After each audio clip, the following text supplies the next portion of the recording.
Talk ladies and gentlemen, today is September the 29th, and we're going to be 2021, and we're going to be talking about NXT's 2.0 because 3 championships were on the line, and we did hear that NXT will be part of the draft. That's what will be happening this Friday. So we're going to have some call-ups.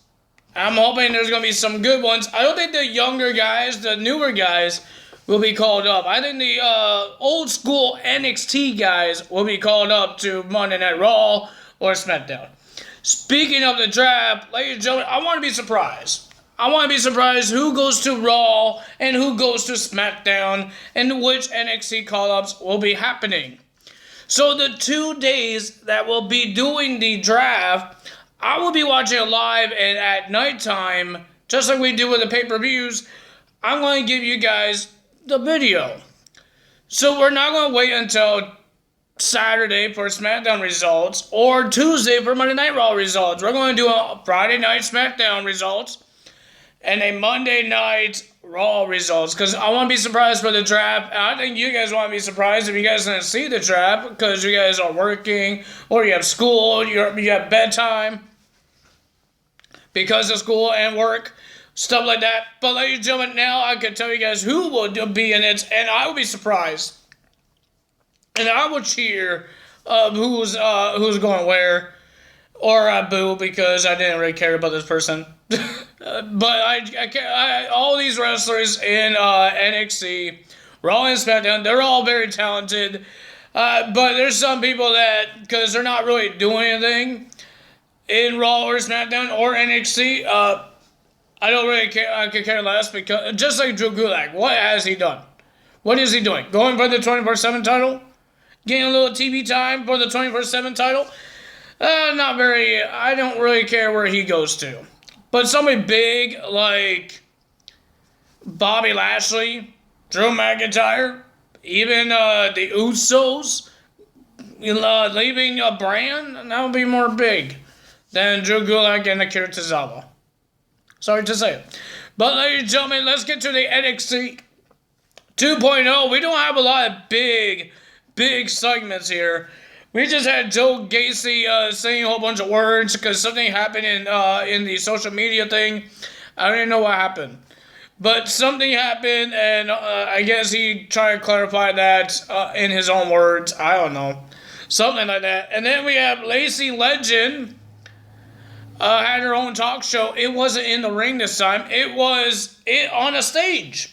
And she talked about some wrestlers, talked about the WWE draft, and she talked about herself in a NBA draft. So yeah, cool. She didn't really have to guess, she just talked.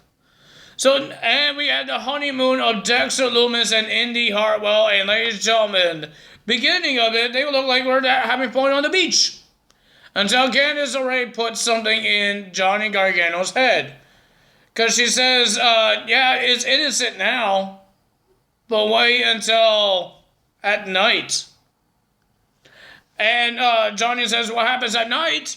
Candice says, don't you remember our honeymoon? When they made love? And that's going to happen with Dexter Lumis and Indy Hartwell tonight. So, ladies and gentlemen, he snuck in Indy Hartwell's and Dexter Lumis's, hotel room, and he found some protection, a lot of protection for Dexter Lumis. And then he was hiding, and then they came into their hotel room, and Johnny Gargano hid in the closet, and they were having a pillow fight, and Johnny had a different thinking. Because the words that Indy Hartwell was saying did not sound like pillow fight words. So he thought they were doing something else. And then they took a nap.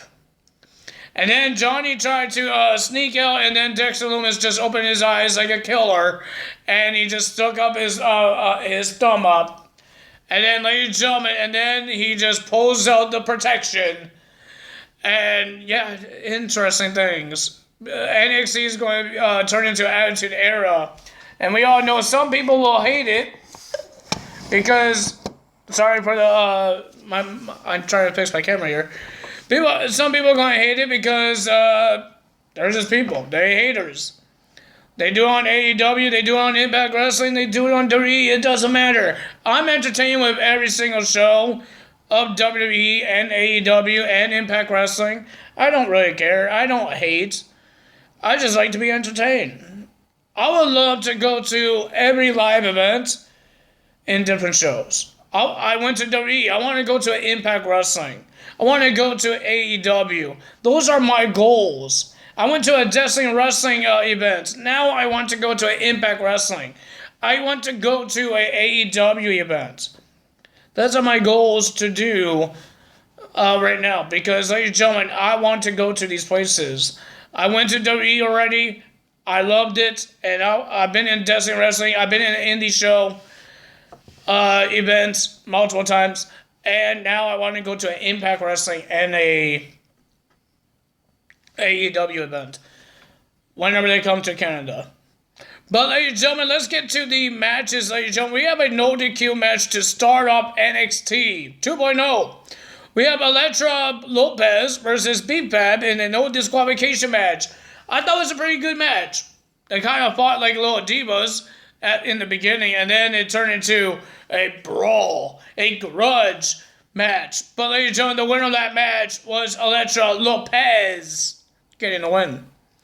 Then we had Exxon Quinn will be versing Oney Lorcan with no Dana Burch. What happened to Dana Burch? Did he get injured again? Well, ladies and gentlemen, I thought it was a pretty decent match. Lorcan is pretty good in the ring. My opinion of why they left some indie show guys, because they said they're going to get rid of all. We're not hiring some indie guy. We're not hiring indie guys. But they got rid of some indie guys like Adam Cole, Bobby Fish, all of those guys that was in indie shows.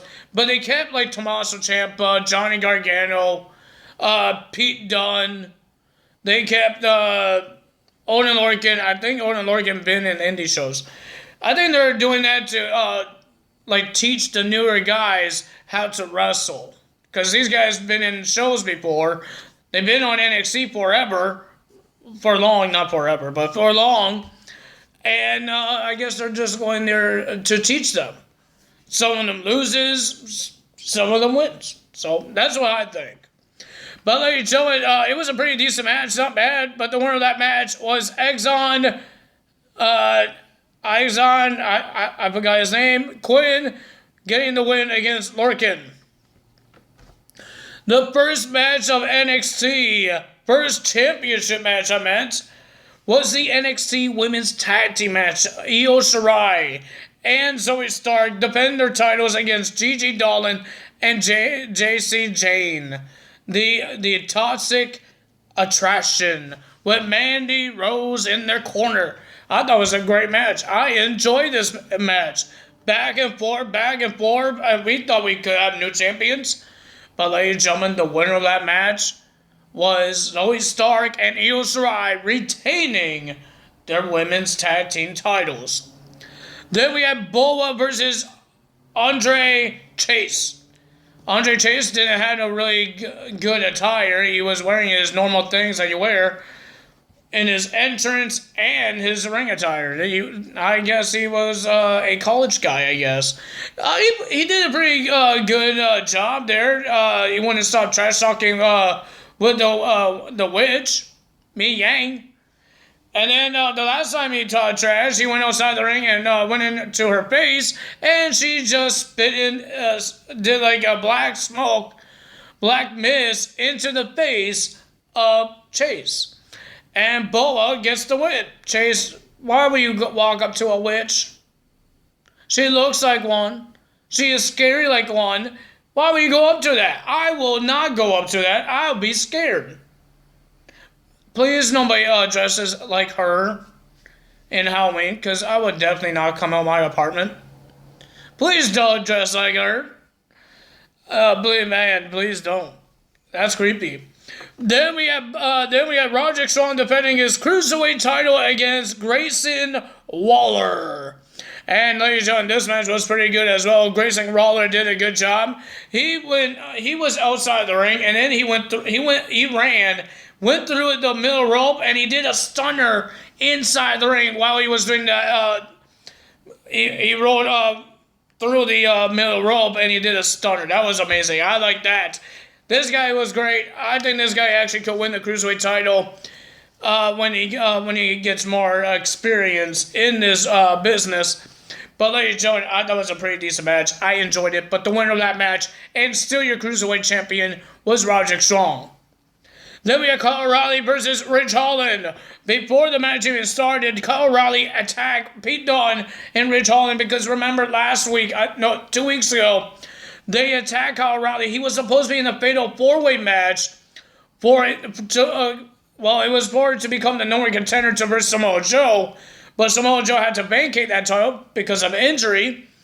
But it was for the NXT Championship. But during that show, during the commercial break the women's tag team match, Pete Dunne and Ridge Holland attacked Kyle O'Reilly in backstage when Wanger came into that locker room to save Kyle O'Reilly. But Kyle O'Reilly was too injured to have that NXT Championship match, Fatal 4-Way match. That's how Wanger got himself in the match. So now we got Kyle O'Reilly and Ridge Holland, and Kyle O'Reilly attacked both of them before the match. Didn't really work out so well because it was 2-on-1. But after the commercial, the match finally starts. It's official. And it was a pretty decent match. I like Kyle O'Reilly. The guy is amazing. The guy likes to use his feet and his hands. He's a striker. I'm happy that he didn't leave NXT as well, or WWE, like Bobby Fish and Adam Cole. I like 3 of them. Adam Cole, Roderick Strong, and Kyle O'Reilly. I like those 3. Bobby Fish is still playing for me. He's not really good. I'm sorry to say it. But I like those 3, and there's only 2 left of my favorite guys in that Undisputed Era, and it's Roderick Strong and Kyle O'Reilly. But ladies and gentlemen, it was a pretty decent match, but the winner of that match was Kyle O'Reilly because Ridge Holland accidentally hit Pete Dunne off the apron, and there was a roll-up. Kyle O'Reilly gets the win. But Kyle O'Reilly did not get any time to celebrate because Pete Dunne and Ridge Holland attack him after the match. Until Wanger comes out and attacks both Pete Dunne and Ridge Holland, and Kyle O'Reilly did a little help to get rid of Pete Dunne, and Wanger got rid of Ridge Holland. Our main event is the NXT Women's Championship match. Raquel Gonzalez versus Frankie Monet for the NXT Women's Championship. And ladies and gentlemen, I thought it was a pretty decent match. I enjoyed it. But ladies and gentlemen, the winner of that match and still the Women's Champion was Raquel Gonzalez. She didn't have that much time to celebrate. And Frankie Monet, they didn't have any time to try to heal up because, ladies and gentlemen, we got a Toxic Attraction coming out. Looks like they're about to let Frankie and her friends go to the back until they turn their backs from Toxic Attraction, and then Mandy and her friends attack Frankie and her friends on the stage. And then they did what the Shield does, or the Nexus, how Wade Barrett says. It reminds him of the Nexus. They went on on different sides of the apron. Well, there's only 3 of them. Can be 4. And then there was a brawl between the Women's Champion and Toxic Attraction. And ladies and gentlemen, Mandy Rose at the end was holding up the NXT Women's Championship. She's saying she's next in line for the championship. But the question is, will any of these guys, women in NXT 2.0, get drafted to Raw or SmackDown during the draft that starts on Friday, October the 1st, 2021. And I will be watching it, and ladies and gentlemen, I'm going to be surprised, and I can't wait to see it. I think they said it starts at like at 10. I need to look it up. But, ladies and gentlemen, I can't wait for it. It's going to be interesting. I like the draft. because there's a lot of surprises. 2020 didn't really surprise us because there's not that much wrestlers, and it was in the Thunderdome, so not a lot of people were cheering. So now they're doing it in live crowd, and they're having NXT in this. They're having Raw and SmackDown, so it could be a lot more surprises in this draft than last year's. So I'm happy for that. But ladies and gentlemen, if you guys enjoyed this video, hit the like button, leave a comment below, hit the subscribe button, hit that notification bell, and I will see you guys tomorrow for AEW's results. And ladies and gentlemen, that's all for me today. Tyler is out. Bye!